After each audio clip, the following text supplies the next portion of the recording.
procedure. But most importantly, substantive issues, because as you know, for example, the Supreme Court was very, very categorical that civilians have no role being tried in military courts. But the Parliament went ahead after General Museveni issued, you remember how much money was given to members of Parliament and all that, which issues we are raising in this particular petition. So we are praying that that law is quashed immediately, and we want the Constitutional Court to issue a permanent injunction against the trial of civilians in military courts. Why the National Unity Platform? As you know, the National Unity Platform has suffered a lot under the hands of the military courts. As we speak now, we still have our comrades. Today we are here with Mama Machete, whose son has been in detention for more than 4 years now on the orders of that kangaroo military court. We are here with Olivia Rutaya. You all know the time she spent under detention until she was coerced into pleading guilty to crimes she did not commit. This man here, Gumayo, was also together with Olivia Rutaya and others tried by the military court. At the end of the last election, we had thousands of supporters of NUP who were taken to unit disciplinary committees, divisions court-martial, the general court-martial. All these military establishments trying our people, majority of whom were abducted, not given due process. You remember the team which was picked from Karangara, which included Eddie Mutundwe, Nubian Lee, and many others. Those people were taken to the military court without following any law and all that. So we are saying that the Constitutional Court has power and should quash the amended UPDF Act, in particular as relates to the trial of civilians in military courts. I want to also make it clear that that act included many other things about welfare and all that. We are not challenging those provisions. We are only challenging provisions which relate to the trial of civilians in military courts. Baso ne banyabo onako lwalero tuli wano kukote tafuta semateeka nga tuze wano okuleta petition eno nga tusaba kote tafuta semateeka esazeemu eteeka eryayisibwa erya UPDF amendment okusingira obukwata oba obwekuusa tukozesa bantu ba bulijjo kooti z'amagye. Guno omusango guleetebwa National Unity Platform ng'ekibiina nga betuwaabira mwe muli Ssaabawolereza wa gavumenti ya Uganda Anita Among, Speaker wa Parliament, ne Jacob Both oyo nga ye Minisita w'ebyokwerinda eyaleeta etteeka. Kakati nga bwe mmanyi National Unity Platform abawagizi baffe bangi nnyo batwalibwa mu kooti z'amagye okutuuka n'olunaku olwaleero nti abantu baffe abamu abaakwatibwa nga tetunagenda mu kalulu akaggwa bakyali mu makomera. Abamu ne babakwata nga akalulu kawedde era nabo bakyali mu makomera. Newankubadde kooti ensukulumu yavaayo n'egamba nti emisango gyabwe gitwalibwe mu kooti eza bulijjo. So up to now bakyali eyo tebamanyi feeti yaabwe. Tobalaba olunaku olwaleero tuze ne Mama Machete, tuze n'Olivia Gumayo n'abalala abantu baffe abakoseddwa kooti z'amagye ezo nga nabo abamu mu bo bataddemu affidavits zaabwe okulaga oba ebirayiro byabwe okulaga mufune ki oba buzibu ki bwe bafunira mu kooti z'amagye ezo ze twogerako. Kye tusaba kooti tafuta ssemateeka kwe kusazaamu lino etteeka naddala obwo obuwaayiro obwekuusa okukozesa abantu baffe kooti z'amagye. Nga bwe ngambye ensonga ze tuleese za mirundi ebiri. Ensonga ezimu zikwata ku mitendera ekyayitibwamu okuyisa etteeka eryo, zose okuyita procedural issues. Ensonga endala za simba ezikwata zoyinza okuyita substantive issues. Ensonga emitendera egyayisibwamu tugamba nti tewali consultation.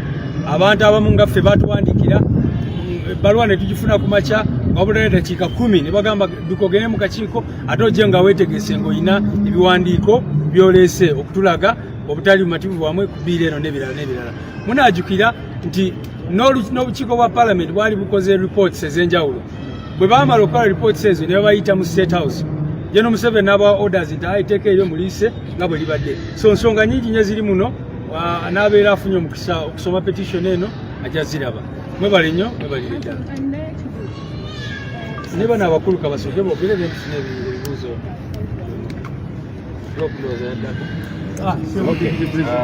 Mkulu ayingiddewo.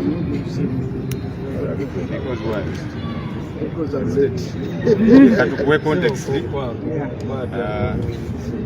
You know, for a long time I actually knew Honorable Muhangi was a practicing lawyer. Then he told me he has been taken to court many times, so he became a shadow lawyer. Those reasons are what mentioned. Anyhow, can you people move?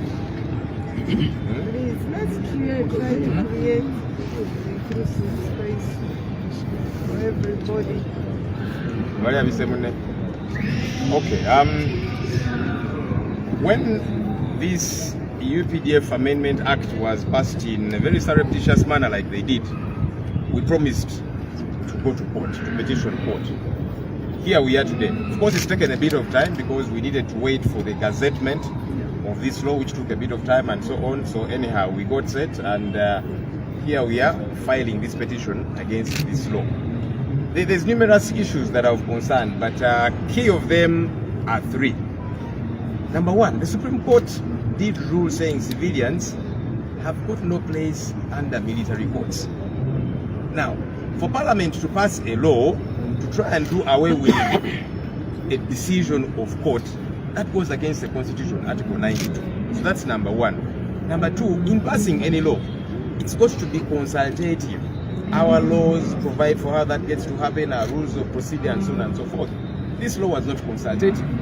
The first reading was today, then the invitation went out that very day saying all stakeholders come tomorrow morning and no one will be accepted beyond that day. You don't do that, because if a law is good, allow for adequate consultation. That did not get to happen.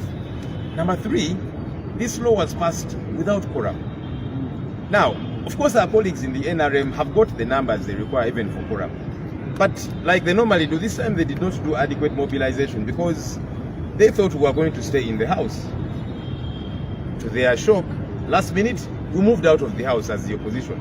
The numbers that remained there did not amount to quorum. And the law is very clear.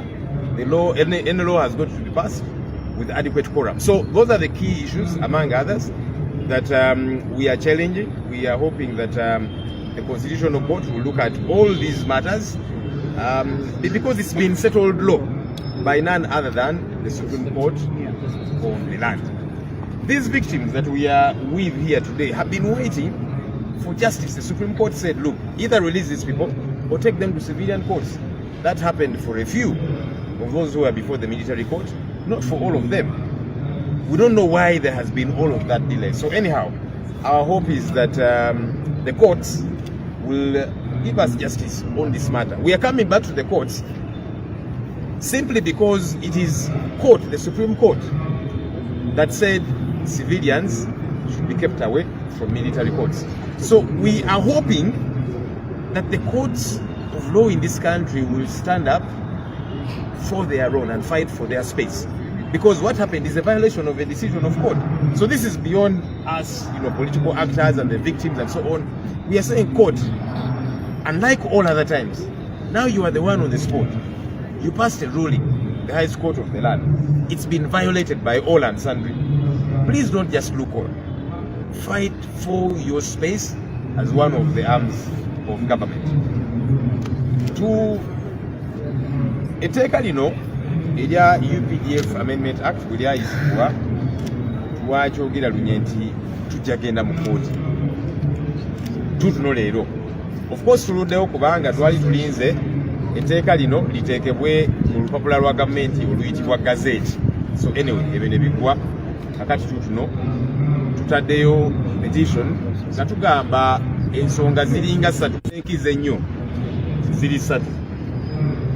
Esatu ezo okusookera ddala kkooti ensukkulumu mu ggwanga yavaayo n'egamba nti abantu ba bulijjo tebalina tutwalibwa mu kkooti ez'amagye. Obaziza musango ki? Etteeka amateeka gaffe gakirambika nti abantu abo basobola okukozesebwa mu kkooti za bulijjo. Kakati ekyo kyamenyebwa kubanga Paalamenti yayisa etteeka erikontana ne ssemateeka kubanga kkooti ensukkulumu yali eyisa ekiragiro ekyo. Kakati Paalamenti otunula otya n'oyisa etteeka erigezaako okuggyawo ekyo kkooti kyeba esaze. Ekyokubiri, etteeka lyonna nga liyisibwa walina okubeerawo okwebuuza kye tuyita consultation.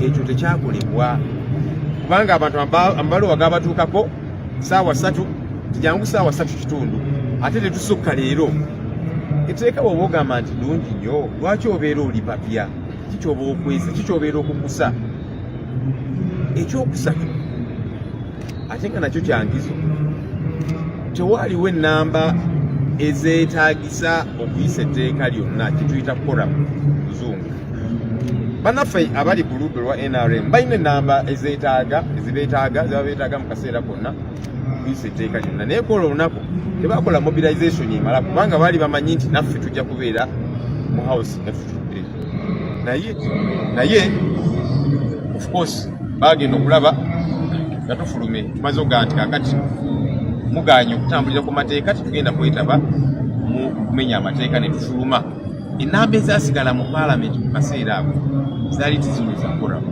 at all so katusuubire nti kooti ejja kutunula mu nsonga zino ffe tugamba nti kino tekiri just kuffe ng'ekibiina Olivia Lutaya maama kitwali balumayo n'abalala bangi abakoseddwa kooti y'amagye tugamba nti kakati kooti guno mpisa gw'olina okwerwanako kubanga ekyakolebwa weewaawo kitukosa naye ate kisinga kukosa kooti ensukkulumu yayisa ekiragiro ekyo ne kivoolebwa kakati tugamba kooti bannange tutuula butuuzi ng'ekiragiro kye wayisa kivoolebwa katusuubire nti kooti ejja kuvaayo ekkaatirize ekituufu era nga kooti ensukkulumu bwe yayisa kyengeri.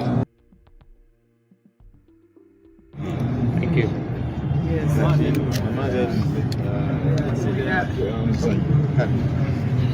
Today we are here on a very thanked and very big duty upon every citizen in defense of the constitutional provisions. The separation of powers. The Supreme Court decision is what in the doctrine of legal practice, in the doctrine of the courts, it's called a matter res judicata. Judiciously rested. No arm of government had the audacity or the powers to go and attempt to resurrect it. Since Parliament took upon itself that duty to, in all manner, with the legalities and all kinds of not the right ways, to try and reinstate the trial of civilians like you and me in a military court. This is a process for all of us. We must all be following it. We are all affected by this decision of Parliament, by this amendment, and we are here in the court of in the Constitutional Court reinstating the decision of the Supreme Court. We are saying this is a matter judiciously rested, and so must it be. Human rights is a fundamental. It's about humanity, your dignity. We are restoring, reclaiming our dignity, our voice, our power. And this is a call of duty. It's not a negotiation. It's not a favor. So we are calling all of us to be part of this journey of restoration of human dignity and sanctity of the separation of powers. Thank you.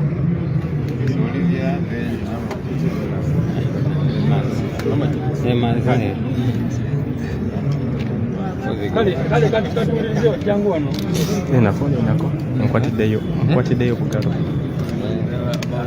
tuze wano nga national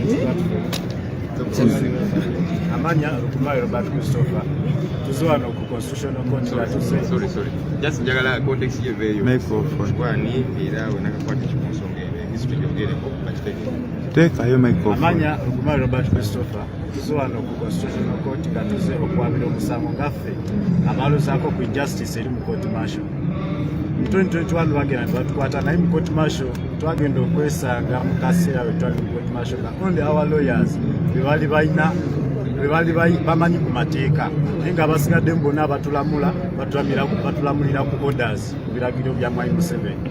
So n'olwekyo tulaba nga injustice eri mu kkooti y'amagye tesaana kuyimiriranga kkooti newe baddakiika emu.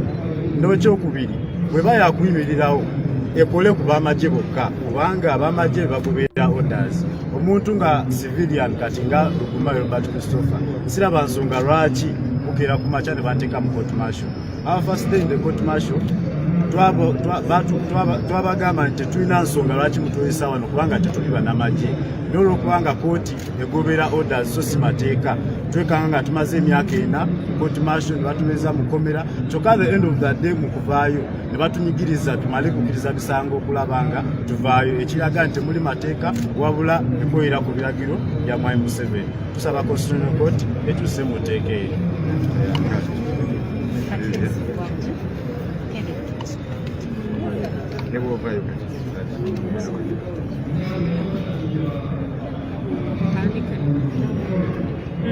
Amanya gange Nzerutayo Olivia ndi victim mu court martial utali mulundi gumu ogwo gwali mulundi gwange gwakubiri mu kooti y'amagye nga nvunaanibwa emisango egy'enjawulo gyesaakola.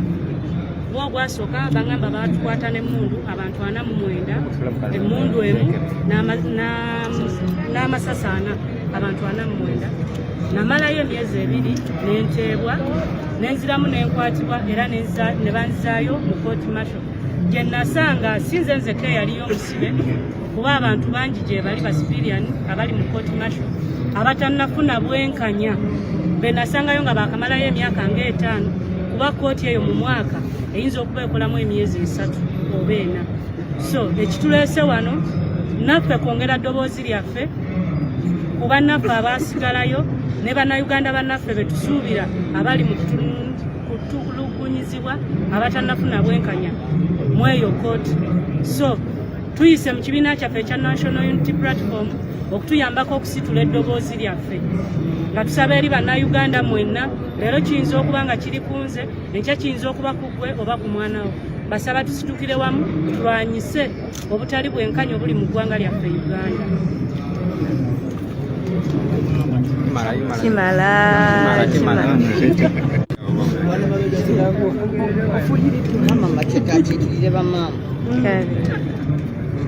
Egenze Aisha Kabanda mama wasinise kitole ku manyigwanga amateeka kooti y'amagye yava mu kunyigiriza n'enzitabusi lwakuba nkyayogera lwakuba nkyassa emyaka 4 gye basooka okubeera nga banyigiriza omwana wange ne kusaba leero ngenze okutwala mumaze kwogera naye bamututte mu sikaani simanyi kyenda kyekyaba simanyi kifuba kyekyaba kooti y'amagye obulimu bwe yamuteeka ku simanyi kinaava mu sikaani. Kooti y'amagye njiwakanyanze kulya nalikola ddanga njiwakanya emirundi n'emirundi ti kooti y'amagye teriyina mirimu kubanga era n'okuyitawo leeta iteekeddwa kuyitawo era mwaja baleetawo ku bukadde 10 okuyitawo kooti eyo ey'amagye okugizzawo kubanga era n'okuyitawo leeta iteekeddwa kooti eyo ey'amagye okugizzawo ku baana baffe sano kati bakyali mabaka njadikolera amaceta alemere mukomera kubana kati alemeddeyo mwatukwenya nti mumugjeeyo mubajje mu kooti y'amagye kyewuunyisa ngene kusaba yali akyalimedo kati emyaka 5 mwana wanya sibe emyaka 5 mwasomba abajulizi babula mundu bituliza bizimbe bitategerekebwa ku kooti y'amagye yekolera kooti y'amagye yeremedde ku nsonga eyo ze president Museveni akuwabula mukyamu nnyo bwekyo simanya akuwabula kulemeza wa kooti y'amagye weewawo kuteri kukwatako teri kunyigiriza naye nga ffe bwobala nti bakulembera ffe tunyigiriza enyigiriza abaana baffe abaana bafudde abaana balema nze machete simuzaalangako nga talina maaso machete simuzaalangako nga alemala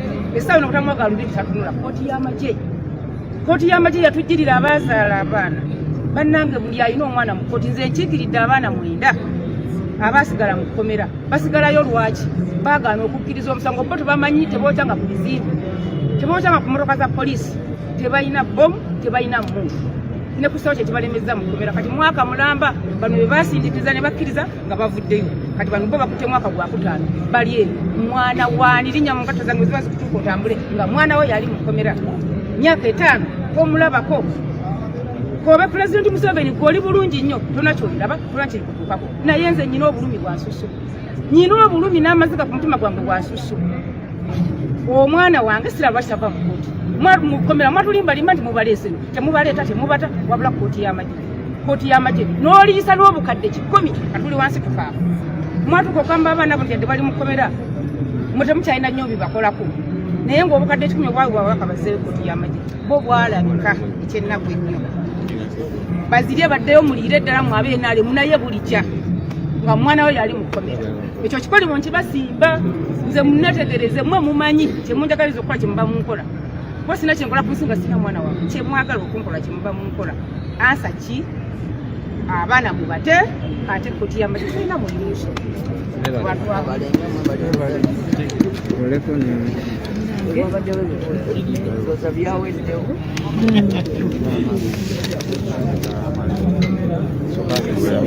Munamateeka we.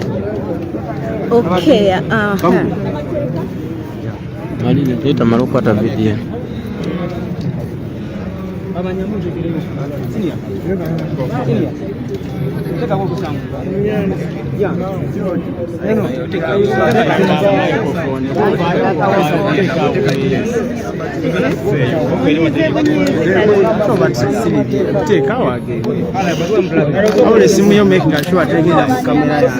Egenze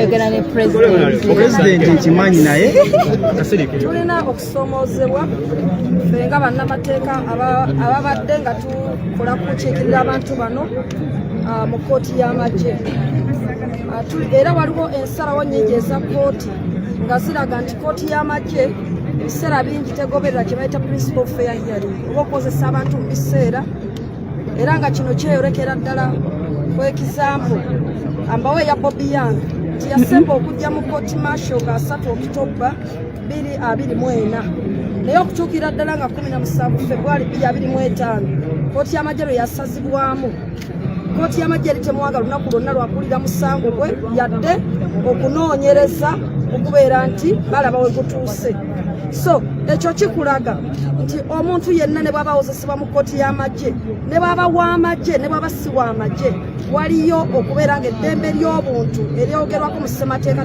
terituukirizibwa era nga tulese petition yeno tugamba nti abantu bonna abawozesebwa mu kooti y'amagye ab'amagye n'ab'amagye bennyini eddembe lyabwe lityoboolwa ne bwenebeera nga kooti esigaddeyo ku lw'ab'amagye bokka tulina okulwaniriza eddembe lyabo abawozesebwa ne libeera nga teriyisibwa mu maaso mu kooti y'amagye then ekyokubiri ekyaba civilians okuba nti bawozesebwa mu kooti eyo tufunye okusoomoozebwa nti ebiseera bisinga kooti eyo bw'eba etudde ey'amagye ate tekkirizibwamu bantu ba bulijjo abooluganda b'omuntu ab'amawulire okukavalinga ebigenda mu maaso ate ng'ensi eba erina okutegeera nti okukozesebwa okukuli mu bulambulukufu era ebiseera ebisinga babaddeko ku kooti emulabye ng'abantu baggalirwa ebweru wa geeti y'amagye so amateeka gaffe galambika bulungi nti kooti yonna erina okubeera nga bw'eba enewozesa omuntu ng'egobyemu abantu abalala erina okuwa ensonga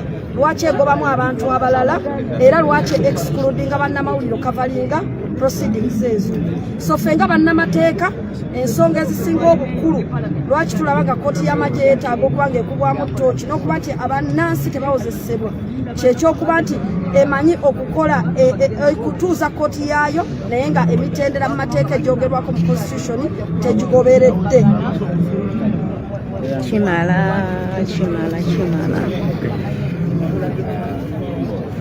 ono yani Edi wange kuteera Edi wange kuteera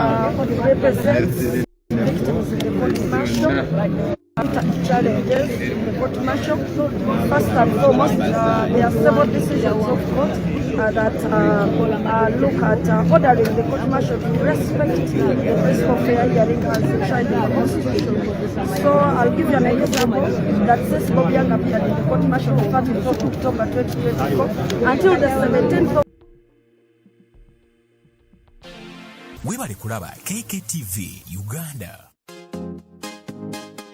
Get informed and updated on issues around you and the globe as well. KKTV. The inspiration and the best broadcasting around town.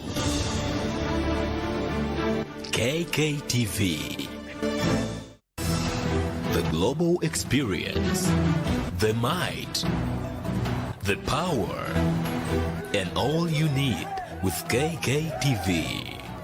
We are your broadcasting experience.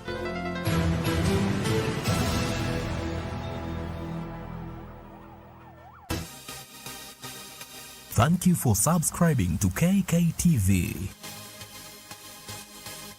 Museveni era nga bwe yakyogedde yayogera n'abantu abalala neffe tetulina kye twogera naye kuba aliwo mu bumenyi bw'amateeka. Ekyokubiri tetwetaaga kwogera naye kuba obuyinza si bubwe, obuyinza bwa bannayuganda. So tetwetaaga kwogera na Mwai Museveni. Ye okwogera n'abantu tayogera ku ngeri ggwanga gye likyuka naye abeera ayagala kwogera naawe kubuuza oyagala ssente meka. Ffe tetugulirirwa. Bakikola okulabisa okulaga nti tolina kyoli. You are watching KKTV. Kikulaga nti eno gavumenti ya Museveni eriwo mu bumenyi bw'amateeka, tegondera amateeka, tegoberera amateeka, yo ekola byeyagala. Omuntu omu yasalawo, bwasalawo nti kati beera mulamu ng'obeera mulamu, bwasalawo nti kati beera mufu ng'obeera mufu. Mr. Update Kanumbe, oba bankuba bankube, oba banzita banzite, oba kyekigwawo kigwewo. You are watching KKTV.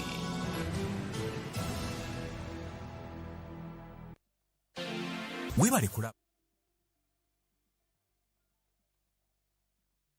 Erisawo kkooti y'amagye kyakolebwa mu bumenyi bw'amateeka era nga tusinziira ku nsonga nga 3 oba 4. Ensonga esooka nga tugamba nti Supreme Court terina buyinza na buvunaanyizibwa kubeera ng'ewozesa abantu ba bulijjo kubanga yateekebwawo kuwozesa bantu bannamagye.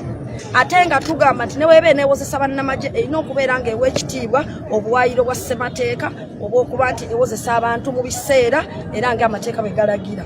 Ekyokubiri kwe kuba nti nno tugamba nti etteeka we lyayisibwa erya paalamenti, opposition yali teri mu paalamenti, so quorum ennamba y'ababaka paalamenti abalina okubeera nga batuula mu paalamenti tebaawera, n'olwekyo kikyali kikyamu. Ekyokusatu nti bannayuganda tebeebuuzibwako kimala ku tteeka lino nga balikomyawo. Mujjukira nti Supreme Court yali amaze okusazaamu ng'egambye nti teri kkooti y'amagye ekkirizibwa kukozesa muntu wa bulijjo era n'eragira nti buli muntu yenna owa kkooti ali mu kkooti y'amagye nga wa bulijjo aveeyo aleetebwe fayiro ye mu kkooti za bulijjo, naye ekyo tebaakikola. Instead baaleetamu etteeka eddala mu paalamenti lye twawulira nti baagaba obukadde 10,000 ery'ababaka ne babeera nga etteeka eryo lyaddamu ne liyisibwa erya Updf Amendment Act. So eryo etteeka lye tuzze okuwakanya nga tugamba nti tetukkiriziganya na kubeera nti bannansi bawozesebwa mu kkooti ey'amagye era kyetulese wano Constitutional Court.